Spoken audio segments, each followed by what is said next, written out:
Yeah, Delikado Uno featuring Veterana. Tayo'y magbalik tanaw sa nakaraang mga taon. Subukan nating ipagkumpara ang dati at ngayon. May mga bagay na nangyari na di na pwedeng ibalik. May mga buhay ring binawi na di na maibabalik. At kung ating titingnan ang mga luma ng larawan, ang saya ng mga kahapon halos di mo mailarawan. Kulang ang isang libro pag sinulat bawat istorya. Sentimental ang mga nangyari na at tanim sa ating memorya. Ang sarap sariwain ng mga kahapong nagdaan. Di na nga mahihigitan ang tatag ng ating samahan. Ngunit panahon ay lumilipas, kailangang tanggapin bakit ang simoy ng kabiguan ay kahirap lang hapin. Kahit dumating ang oras na nagawatak-watak, meron din namang pagkakataon na lahat ay samak-sama. Ang saya palang isipin kung tayo ay sama-sama habang nakangiting ginugunit ang mga gintong alaala. Ang lahat ng mga gintong alaala ay hindi ko hahayaan na mawala.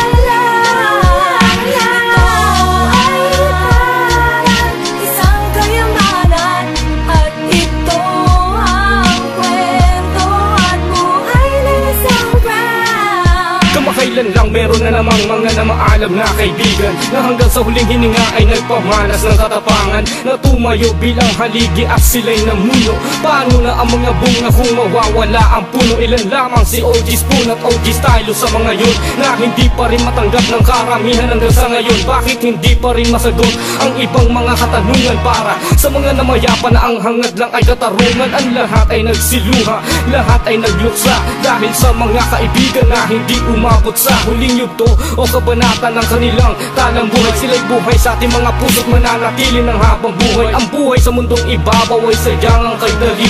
Ang tunay na nangingibabaw na parang ang may mali.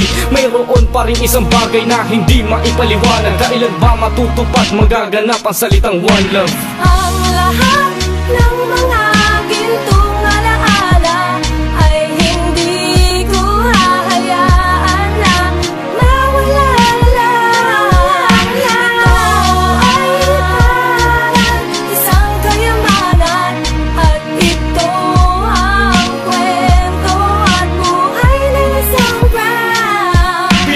Ang larangang to at di ako nag-alangan. Sinuri ko ang bawat kwento, ang dami kong napag-alaman. Ewan ko bakit ang buhay ko'y ganun na lang kadedikado. Sa brown bago kumakanta ng plakang delikado. Ngunit nakilala ko ang Diyos na sa buhay ko'y bumago. Alam ko tayong lahat hahantong rin sa pagbabago. Ni minsan di ko nalimutan ang aking pinanggalingan. Kaya ang pagsulat sa antang ko ay di ko ipinagpaliban. Salamat sa mga nagnais mapagbuklod-buklod ang ating samahang minsang nagabukod-bukod. Dahil nga sa ang iba'y may kanya-kanya ng pamilya. Ang iba naman ay tumalikod at nawala na nga sa linya. Naway tuluyang maging isa asulat pula, timog at hilaga. Katulad ng mga kulay na taglay ng ating bandila. At ito ang ating kwento at buhay ng bawat isa. Iisa ang ating kulay, sana lahat ay mag-aisa. Ang lahat ng mga